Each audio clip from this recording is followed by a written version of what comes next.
Gerą dieną visiems. Manau, kad jau mus matote. Sveiki, sveiki. Ir šiandien su Marija dalinamės labai aktualią verslui tema.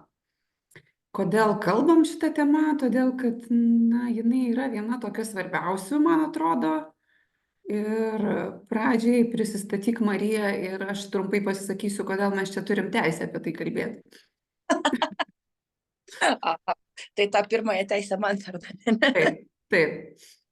Tai ties kuom čia padėsiu, tai kai Diana pristatys, kaip tą vertę išsigryninti, tai mano kompetencijos yra, kaip tą vertę pateikti vaizdu. Nes vis tiek šiai dienai tik tekstu mes nesudominsim žmonių, o vizualą įmanoma irgi įkasti, perkasti tiksliau. Tai pasidalinsim ir sužinosim šiandien ne viską, bet pradžią, kaip tai reikia daryti. Tikėkime, sudominsim ir toliau pratęsim komunikaciją per mokymus. Tai va, storytelling. O gerai, aš dar truputėlį noriu žodžio, Marija, kad dar plačiau apie save šiek tiek pasakytum, kaip tu, kad visi klausytojai suprastų, kad tu turi tą teisę apie tai kalbėti, tai ką tu darai apskritai, ką tu darai klientam, ką tu padedi padaryti. Labai gerai padeda suvokti perėjimas nuo mano prieitos profesijos irgi, nes labai geras palyginimas gaunasi.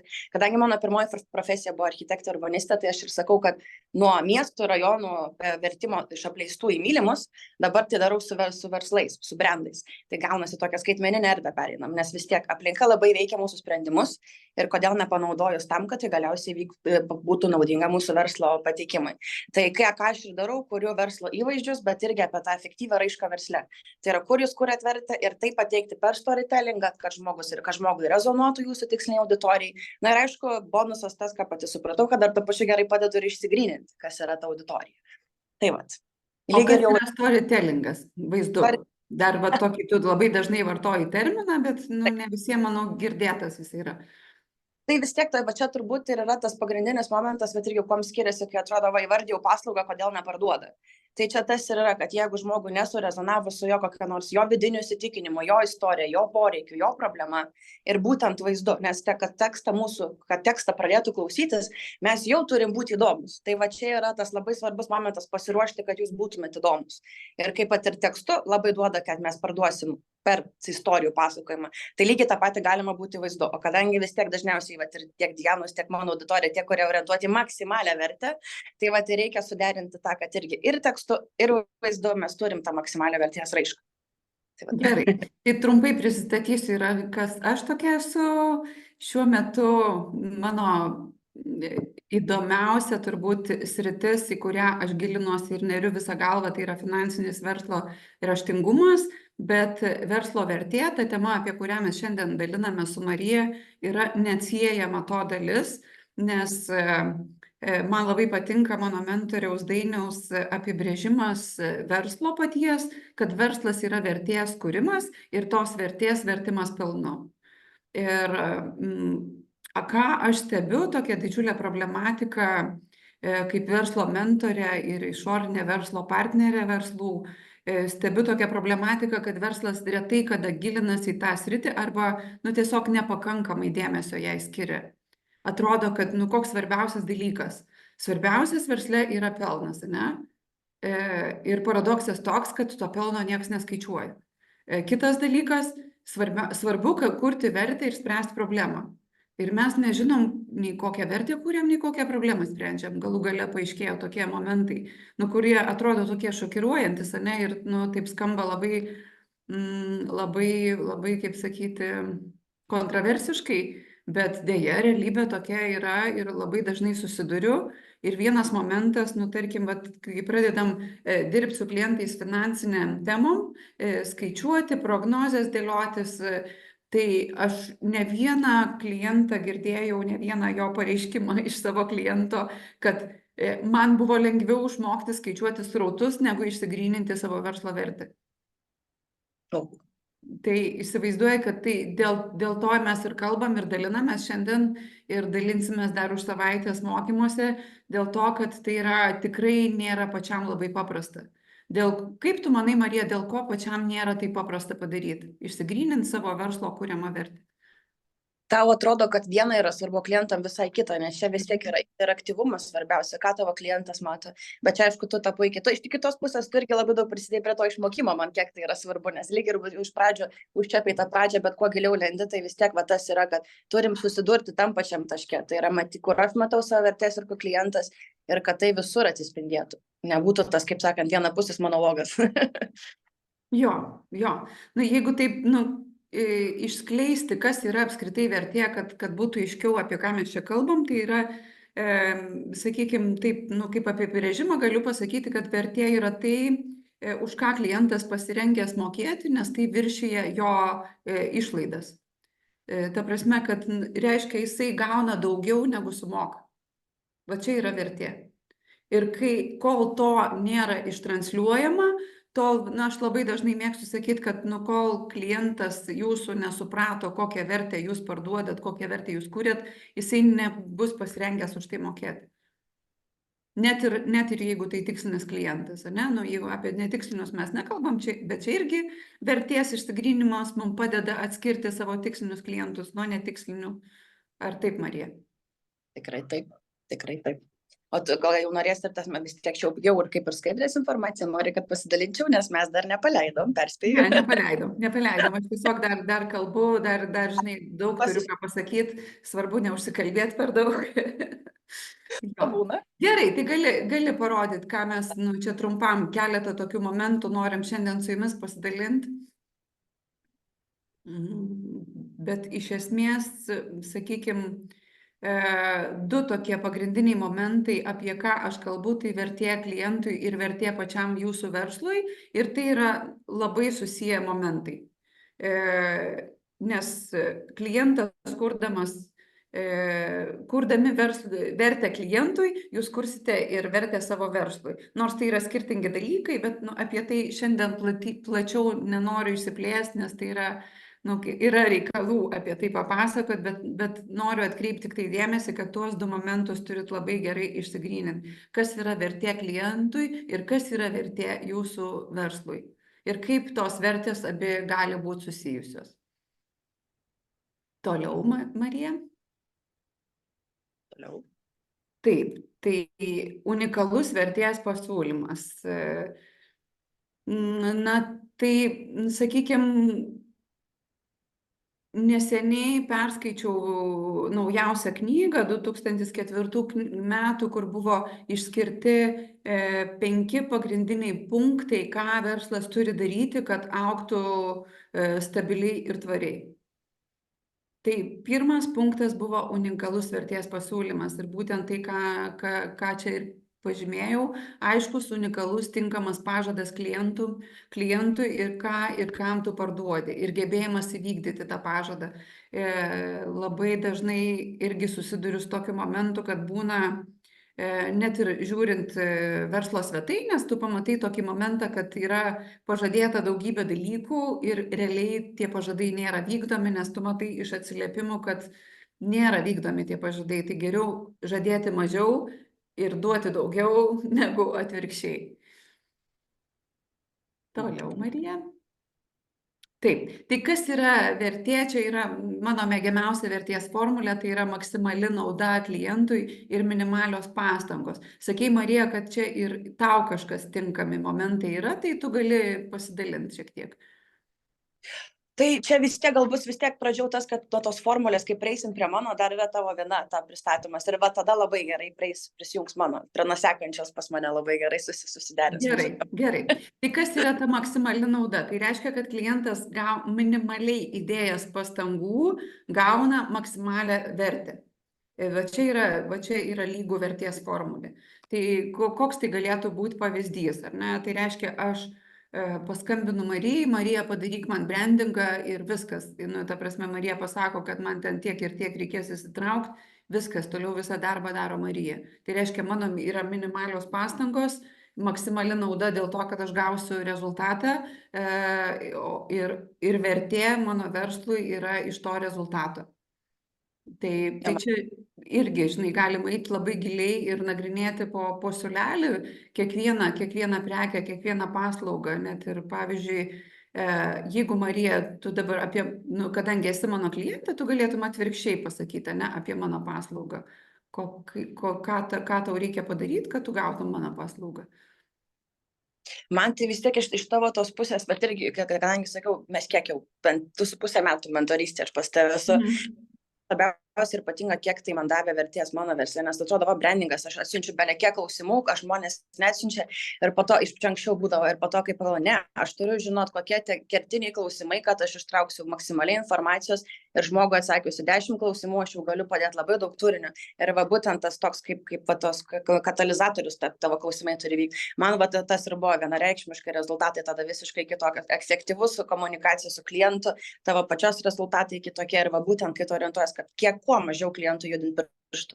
Tai va tas tikrai man labai patinka su tavimi. Bet žinai, dabar dar noriu pasakyti, iš tikrųjų, kaip sakau, kad tai nėra paprasta ir sunku klientam išsigryninti. Pavyzdžiui, kur yra, jeigu sakyčiau, kur yra tas jūsų išskirtinumas, tai čia dažniausiai visi pastringa ir galvo, tai mes darom greitai. Tai aš žinau, dar 10, kas daro greitai. Ar ne? Ar čia yra išskirtinumas? Gal ne? Tada mes darom kokybiškai. Parodykit man tokį verslą, kuris skelbiasi, kad daro nekokybiškai. Supranti, bet ta prasme, kad yra tokių, kad mes vartojam tokias klišes, tai reiškia, kur reikėtų lysti, į kokius momentus reikėtų lysti ir kur ieškoti tų išskirtinumų ir tų verčių. Tai aš galiu pasakyti, kad galimos vertės tai yra ryšiai, santykiai su jūsų klientais. Pas šitą bazę galėtumėt pažiūrėti, produktyvumas, efektyvumas jūsų verslo. Šitą bazę galėtumėt pažiūrėti, ar ne, ir prieinamumas, sakykime, ne, kiek tai yra pasiekiama klientui, ar ne, ką jisai turi padaryti, kad tą paslaugą jūsų gautų.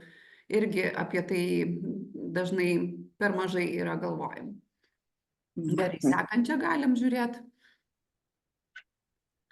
Taip, problemos formuluotė, labai mėgstu šitą užduotį, čia galite tiesiog savo pasibandyti, už kiekvieno garsaus brendo stovi problemos formuluotė, ne? Tai reiškia įsivaizduojamas klientas, reiškia, aš esu koks nors įsivaizduojamas klientas, tarkim, galite įsivaizduoti savo klientą, aš esu ten, aš pabandysiu savo klientą įsivaizduoti kokį nors, aš esu ten baldų įmonės vadovas, norėčiau, kad mano įmonė augtų stabiliai ir efektyviai, bet neturiu tam pakankamai žinių ir kompetencijų. Mano kliento problemos formuluotė galėtų skambėti taip. Reiškia, ką aš galiu padėti šitoj vietoj, aš galiu jam duoti tas kompetencijas, suteikti žinių ir kompetencijų, ką daryti, kad verslas augtų tvariai ir stabiliai. Tai reiškia duoti tam tikrus įrankius ir padėti žmogui pačiam toliau sistemingai keliauti savarankiškai. Jeigu, pavyzdžiui, Marija, tu galėtum pabandyti savo klientą įdėti.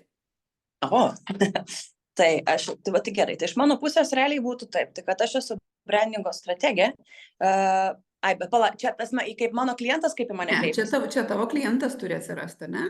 Aš esu, tarkim, kažkoks, tai gerai. Įsivaizduok savo vieną iš klientų.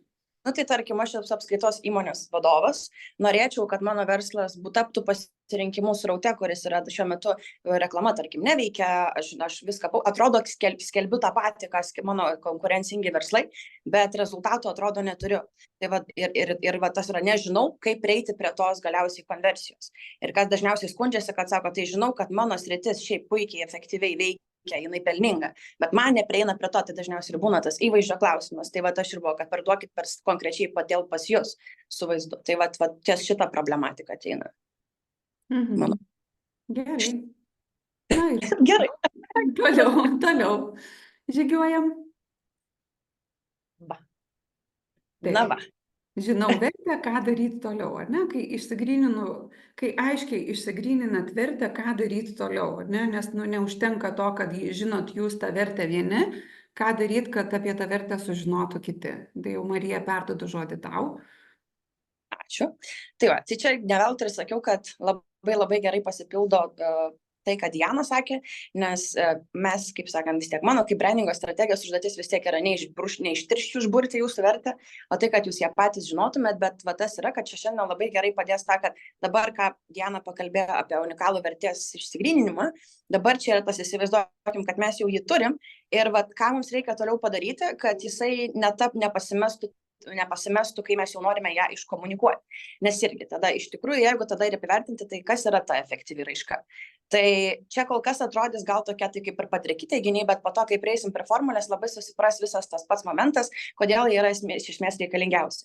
Tai pirmas, efektyvi raiška yra ta, kuri nuoseklios struktūros. Tai yra, kad ar jūs kalbate gyvai, ar tai yra puslapis, ar tai yra e-mailas, kad viskas yra panašios struktūros, tai iš jūsų vertės pasiūlymo viskas atspindi šitus momentus. Kitas dalykas, unikali. Čia irgi tas toks yra, kad dauguma žmonių atrodo, va, naudoju šablonus, kodėl man neveikia. Čia va ir yra, jeigu mes naudojam tos pačius šabloninius sprendimus, kurią naudoja belekiek kitų verslų, tai čia yra, kaip aš sakau, va, sveikinu, pardavėt kitą konkurentą, nes tas, kuris išsivystęs įvaizdą, jį būtent prisimins, nes vis tiek, kad parduotų... Aš biškį, Marija, čia noriu pertraukti, įsiterpti, ar tu gali duoti pavyzdį konkretų, ar ne? Nes čia labai dažna klaida tokia, labai dažna pasitaiko, atrodo, kažkas daro gerai, paimsiu, nukopijuosiu ir man bus gerai. Tai čia geriausias pavyzdys yra dauguma dabar besisteigiančių dropshippingo principų verslų, kad va, šitą kremą belė kaip parduoda, susikursiu shopą ir man jį pardavinės. Nes vis žiauriai gerai, va, influencerius kelius postus pamačiau ir jie pardavė. Ir čia va gaunasi, tai va gerai susikūriau, bet tai, o kas iš to, kodėl iš tavęs, ar tu turi geresnį, bet irgi tada gaunasi tik tai kaina, tai pigesnių visą laiką bus, visiškai nėra visiškai neaišku, kur kokia vertė. O va kas yra, jeigu mes įvaizdį, mes irgi to sakai, vertybinė sistema, ko mes pardavinėjom, kokia mūsų istorija, kodėl mes tai darom. Ir nes vis tiek žmonės šiais laikais vis tiek rinka, jinai labai reiklumą savo augina. Ir čia tas yra, kad aš perku ne dėl to, jeigu pigiausias, tai tas man net niekada nežiūrės to įvaizdžio. Bet kuris dabar nori tą pigiausią sektorių lysti. Čia va tas yra, kodėl aš turiu pirkti iš tavęs. Ir tą išdirbti yra nelengva, bet iš kitos pusės, kai išdirbi, tada ir smagiausia, nes tada žymiai kitoks pardavimas yra. Yra būtent, kad tada parduoda iš tavęs. Nes sakau, labai dažnai irgi būna su klientėm, va, mano paslauga, bet irgi pristatau, sakau, kas nuostabiausia. Nuostabus produktai, sakau, ne nuostabus produktai tavo vertė. Ir va tas toks biški grįžimas, ne tai, su kuom tu dirbi, ne tavo įrankiai yra, o pasme, kad ką tu sugebi su tais įrankiais padaryti. Nes tuos įrankius kaip gali turėti. Tai va čia tas toks yra, kaip tai per storytellingą pateikti. Tai va čia tas toks ir būna, kaip aš juokiuosi su kai kuriais klientais, kad irgi su fitneso instruktorė yra buvę čia prieš metus, kai jinai prisistatė, paprašė visas paslaugas ir aš aprašiau ir man parašė jos vyras, sako, bet tu geriau pristatei, negu jinai pati save per 10 metų pristatė. Bet čia tas toks yra, ką reiškia tą storytellingą įteikti visą tą pasakojimą. Na ir čia jo, tam prie to trečio to punkto dėl efektyvios raiškos, klasika tiesiog neperkrauta. Čia kaip ir juokingiausia būna, kai ateina jau su brandingu ir savo, bet tai čia viskas labai paprasta. Klientai ir supras, kai jeigu viskas pateikta paprastai. Ne tik nuotraukos, ne tik tai, tarkim, selfiukai, kai ten dažnai būna kalbos istorijos, vertės pateikimas, trumpai irgi kokia struktūra, bet irgi čia, kad irgi jau suprasti šitą, čia va suprantam, ką mes turim, bet kas dabar gaunasi tą formulę. Tai čia dabar ir yra tas formatas, apie kurį aš pasakosiu mokymų metu su konkrečiais, realiais brandais prieš ir po, ir nes vis tiek su vizualu geriausias rezultatas matosi būtent ir vaizdu. Tai čia ir bus tas toks savotiškas jūsų parzinimas, bet vis tiek va tas ta formulė vis tiek ir yra. Pirmo pradžioje aš vis tiek mėgstu tais tais paprastais terminais, o pačiojo vis tiek kaip ir tasa, kaip ir buvo Dianos, tai va nuo ko jinai pradėjo unikalaus vertės pasiūlymo, bet kad raiška būtų aiški, mes dar turime žinoti, su kokiu poreikiu ir mes kokias mes emocijas skatinam, su kuo ateina ir su kuo išeina klientas, bet ir adresatas. Tai va, pavyzdžiui, čia yra labai toks paviršiumi einant pavyzdys, bet tarkim, va, iš Dianos dabar kaip darbo, kadangi dabar jos brandingą darysim, tai čia tas toks yra, kad irgi kaip verslas paprastai, arba dabar kol kas pradėk paprastai, irgi yra su kokiam emocijom dirba. Mes buvome išsiginę, kad yra kaip lyderis, kaip švyturys, kad irgi tu turi su tas spalva irgi atspindėti tą požiūrį, tas emocijas ir adresatas, savininkai. Tai visas vizualas ir turi būti visiškai paprastas, be jokių fokusų barokusų, kaip aš dažnai sakau, paprastas, tiesiai į esmę, tik tai fonas, kuris tą argumentavimą ir kompetencijas papildo, bet irgi ir orientuotas verslo savininkams. Net ant, tarkim, tiesiog, vat, kaip aš dirbu, net irgi tas procesas, bet irgi verslo vadovai. Tai yra, kad tikslas tas, kai jis pamato reklamą, jisai suprastų, kad čia yra jam, man to reikia ir aš iš karto einu link dar tolimesnio domėjimus. Ir čia tas toks yra, kad irgi jeigu suprasti, va, kaip tą pateikimą, tai tas toks ir yra, kad emocija vis tiek, va, tas yra, labai padeda struktūrą išlaikyti. Nes, tarkim, mes dažniausiai, kai būna, va, viskas svarbu, nors atrodo, va, turiu trumpai išsigryninęs verslo, tarkim, tą jau vertės pasiūlymą, bet kas gaunasi, kai mes pradedam tą komunikaciją, nu, vis tiek tai būna puslapio, socialiniai tinklai, ir prikelia, atrodo, visko, prirašai, nes viskas yra svarbu, tada vėl pasidaro, nors tu ką tik išsigryninai. Tai man vis tik dažniausiai žmonėm, kad nebijokit kartotis ir vis tiek tas yra tavo pagrindinės vertės ir kiekvienas turinys turi papildyti, išplėsti arba atsakyti į būtent šitą tavo vertės pasiūlymą. Nes kas dažnai būna, oi, bet tai man ir šitas padeda, ir tas svarbu, ir galiausiai per tos tokia kaip grandininė reakcija, neturint to prieš akis vertės pasiūlymo, labai nueina į šonus tą komunikaciją ir tai kur tu esi šitoj rinkoje. Esmė, kur tavo pačio pozicija, nes irgi, va, ypatingai šiais laikais su ChatGPT, oi, nesugalvojau, parašiau, man parašė postą, viskas, važiuoju. Nu, tai gerai, kur, tai ChatGPT turinio dabar turbūt tai bus daugiau negu mūsų pačių. Bet irgi tavo pozicija, tavo išmintis, kuris jau žinai, kad veikia. Kaip tai tavo versle tau padeda tą pardavimą padaryti. Tai va irgi autentika. Tai va čia ir būtų dar irgi tas momentas, kurį aš sakau, va irgi labai svarbu išsigilinti auditorijos kultūrą. Tai va tarkim, jeigu mes turim, va tarkim, čia va to pavyzdžiui, verslo savininkai, kaip atrodo jų gyvenimas, kokiame kontekste jie dirba. Ir va vizualas, tarkim, įsivaizduokim tą vertės pasiūlymą, kaip dažnai va irgi, ar tai bus puslapio atsidarimas. Tai kas dažniausiai yra, ką žmogus turi, bet čia įvertinkim, ne skaityti, o nes mes iš pradžių skanuojam. Tai kai atsidarom, tas ir būna iš karto. Dar neskaitau, bet plius minus iš vaizdo turiu įsivaizduoti, kokiame kontekste viskas vyksta. Tai va dažniausiai ir bus, tai, tarkim, va, įspėkim ten kokią nors ten B2B sektorius, kad irgi pardavinėja irgi kokios nors ten programinė įranga. Tai va irgi konkrečiai pagal tavo įvaizdį verslo pasiūlymą nuotraukos kokybiškos padarytos tame kontekste, ar pardavinėjant tą paslaugą, ar pristatinėjant žmonės, kurie žiūri, nes žmonės irgi labai yra svarbu, nesvarbu, kad tai yra korporatyvas, nes mes kuriam ryšį. Nes aš ne veltui sakau, įsivaizduokit, taip, puslapis jūsų nėra, bet jisai turi sukelti tokį patį įspūdį, kad lygtais jūsų ten nebūtų. Tai va čia tas ir gaudasi, kad irgi kaip mes va tą vertę pateiksim. Ir nesvarbu, ar tai bus sakinys networkingė, ar tai bus per tą visą mūsų puslapius ir Instagramą, tarkim, ar per LinkedIną, kur jūs komunikuojat. Ir va kas iš tikrųjų bus pačiuose mokymuose, tai vat ir bus kiekviena struktūra, vat ir tas toks yra pavyzdys, kaip anksčiau, nes vat kas yra, mes dauguma žmonių vis tiek dažniausiai būna, va komunikuosiu, yra tos pačios klaidos, kurias mes iš pradžių darom. Tai tarkim pavyzdžiai, kurie ir bus pateikti ir bus tas, kaip dažniausiai mes komunikuojam, ten tikrai pamatysit save, tie, kurie jau bandėt patys. Ir kas ir vat būtent pavyzdžiais, kadangi jau yra klientų, kuriems irgi brandingus darėm, kaip vyksta va tas pokytis, kai tu jau per vertės raišką vaizde pereidinėji. Ir pamatysit per pavyzdžius, kad kaip keičiasi va tas, kad anksčiau atsidariau, kol aš išsiaiškinau, ką žmogus veikia, kodėl vertinga, kaip kas. O iš tikrųjų efektyvi raiška yra tas, kad atsidariau, kelis momentus pamačiau, esminius argumentus užmačiau, kontekstas jau patvirtinantis, man jau visai kitoks yra motivacija tą sprendimą arba ten susitikti, arba ten daugiau pasidomėti kokios paslaugos, būtent tas momentinį tą susidomėjimą užkelti. Nes vis tiek dabar, kai mes turim tą jau, kaip čia pasakius, mūsų, kaip sakant, kai internete tiek daug turinio ir mes tokius srautų įmatom, tai ir norisi, kad irgi, kad žmogus norėtų sustoti, o ne tiesiog praskrolinti, nes čia dar irgi yra tas momentas, kad atrodo, kartais sudedam labai daug darbo, vat kaip yra su mano klientais, kad, nu, atrodo, komunikuoja viskas, bet jeigu mes ne pagal šitą sistemą darysim, tai ir bus tiesiog vasėdėjo žmogus ir praskrolino jūsų postą, o nors atrodo, vertės ten yra daug.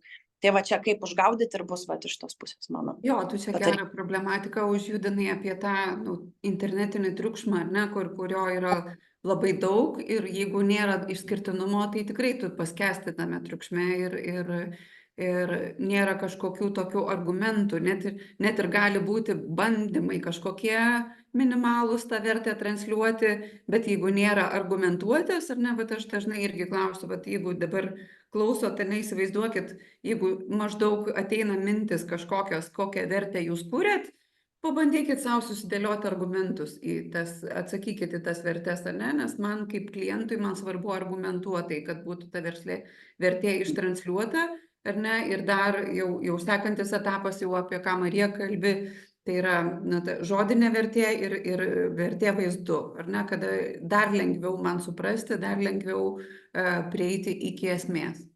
Ir čia gal ir būtų dar tas labai geras iš teorinio lygmens palyginimas, o kas yra blogai tekstu, atrodo, tiek laiko mes tai darėm.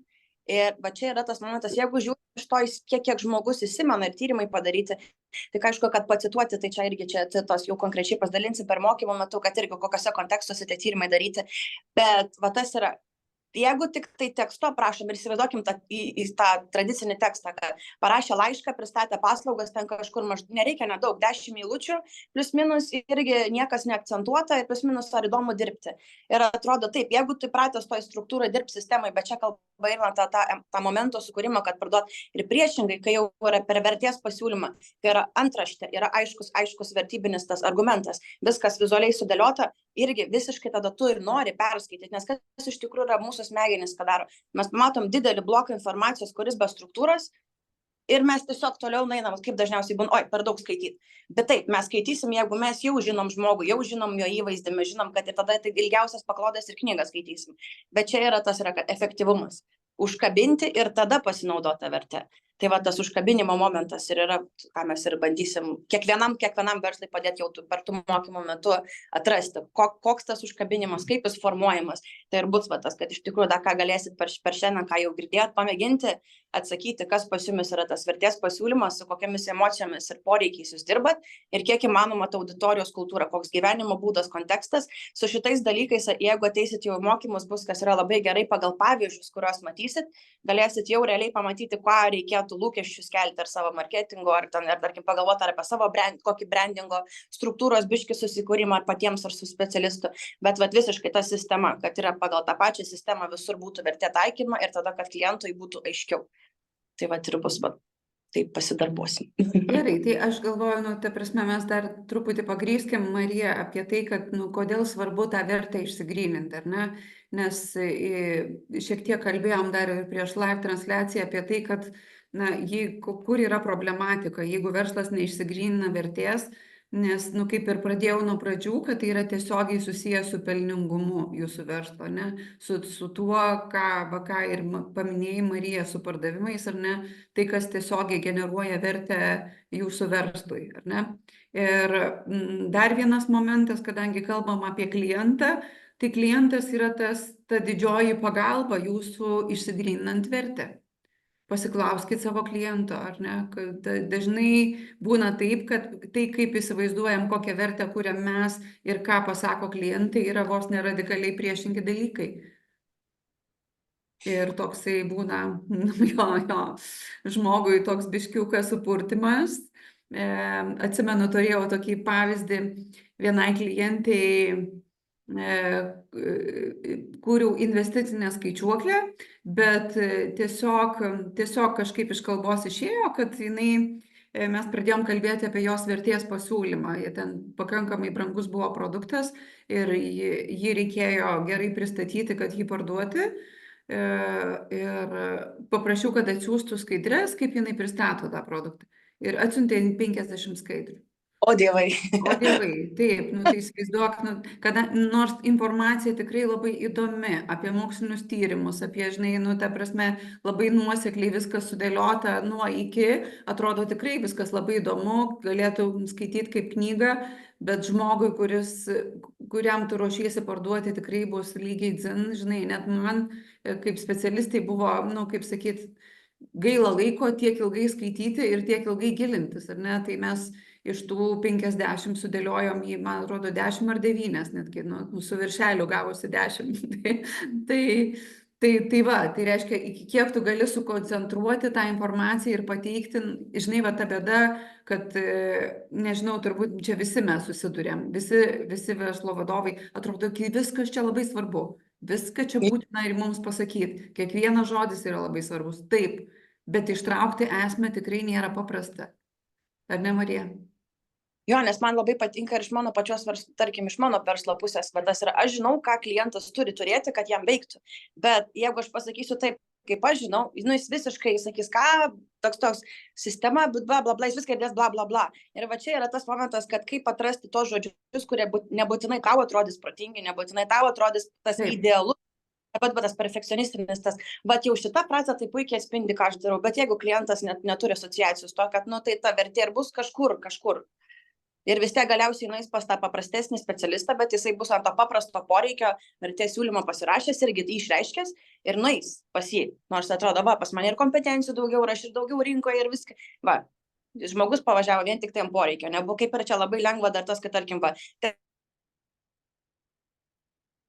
Kažkur tu pastrigai, Marija? Jų dieną sudėtingais terminais ir vat, jie irgi tas toks. Taip, kartais tai veikia, bet dažniausiai pirminiam tam pokalbį ryšio užkūrimai paprastais žodžiais ir apie emociją, apie poreikį, apie visus tos prisijaukinimo žmogaus. Ir tik tai tada jau savo visą, kaip sakant, sunkiai artilerija su visais vertės metais jau techniniais patarimais. Bet čia jau irgi pradžia, tai vat irgi nepamiršti to emocinio poreikio savo pristatinėjime versle.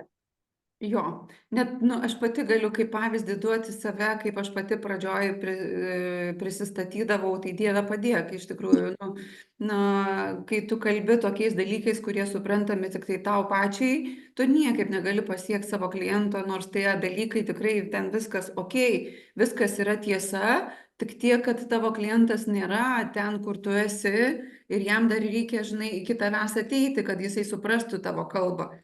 Tai vat, ką ir tu sakai, Marija, koks labai labai svarbus momentas į paprastumą, išversti į žmonių kalbą sudėtingus dalykus ir pasakyti per tai, taip, kad suprastų vos ne kiekvienas. Atsimenu vieną tokį bajerį irgi iš savo mentoriaus, kažkokią prezentaciją ruošiau ir paklausiau jo, ar tai nebus per daug paprasta, jeigu vat, aš čia taip pristatysiu. Ir jo atsakymas buvo, o ką bijai, kad supras tave per daug žmonių, tave supras, to bijai. Žodžiu. Ta prasme atrodo, kad kartais mes bijom, žinai, kad mus kuo daugiau žmonių supras ir stengiamės kažkokiais mandrais ir egzaltuotai žodžiais kalbėti, žinai, kurių patys dažnai net turinio nesuprantam, išmokom iš kažko, žinai, iš knygų perskaitėm ar išgirdom, kad kas nors kalba ir bandom kopijuoti, tai va, žinai, apie tą kopijavimą dar kartą, kad labai labai aiškiai suprasti, ką pats sakai, kad tavo kalboj būtų tos vertės, atspindėtų tos vertės formuluotės, ne, kad tai, ką tu kalbėtum apie vertę.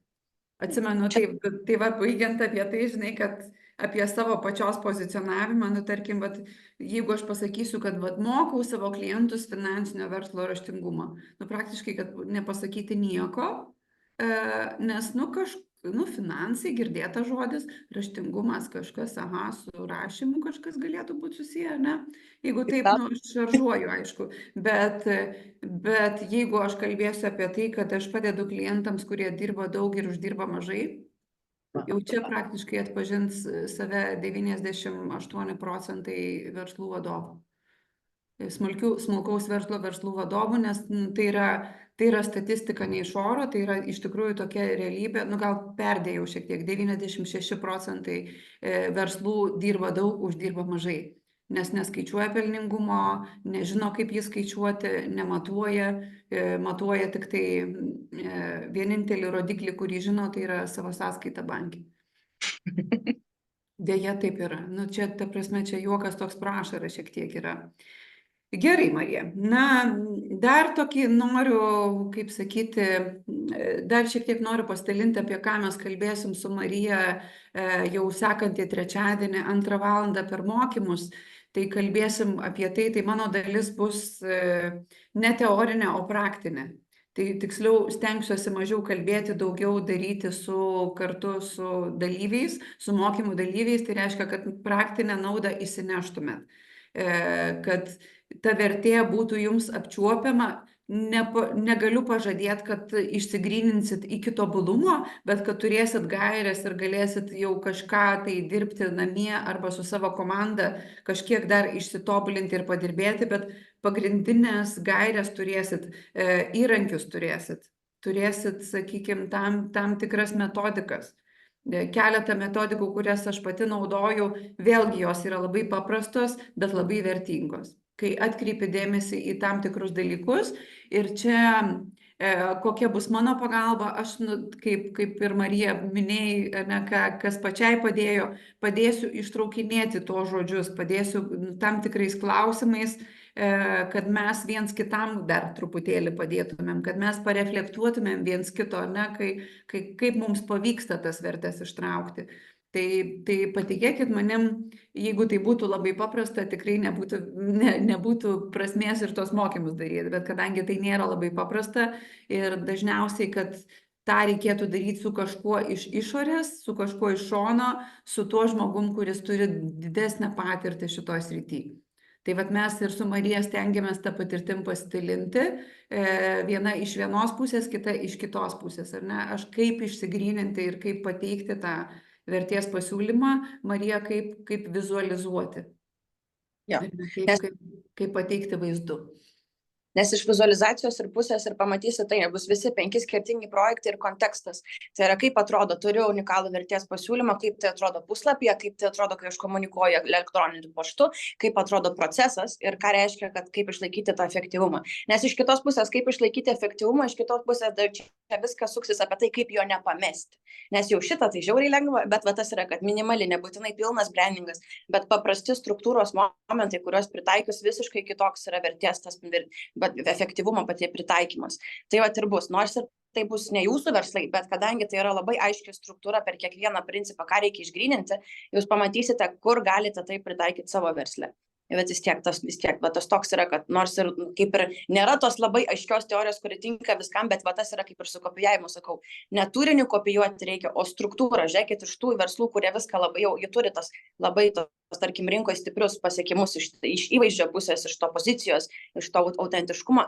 Žiūrėkite, kaip jie komunikuoja ir mėginkite sukurti savo. Nes va tos toks yra, kaip aš sakau, va, turim vertę, o iš tikrųjų atsidarai turinį ir būna 5 patarimai tas, arba ten, kodėl to nedaryti.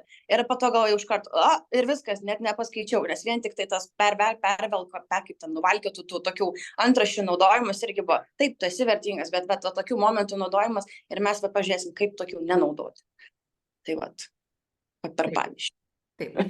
Man atrodo, tokią esmę susakėm, ar ne, ir šiandien mūsų live transliacijos tikslas yra jums parodyti, apie ką mes plačiau kalbėsim, tiesiog tokius esminius argumentus ir duoti šiokią tokią vertę. Tai aš manau, kad pavyko bent jau kažką tai galite įsinešti jau ir šiandien, pasidaryti formuluotę, pasidaryti vertės savo formulę, galit pasidaryti, ar ne, jau dabar pagalvoti apie savo vertės siūlomus argumentus, jau galit pagalvoti, ar ne, bet tai yra tik tai lašas jūroje apie tai, ką mes kalbėsim sekantį trečiadienį su Marija, ar ne?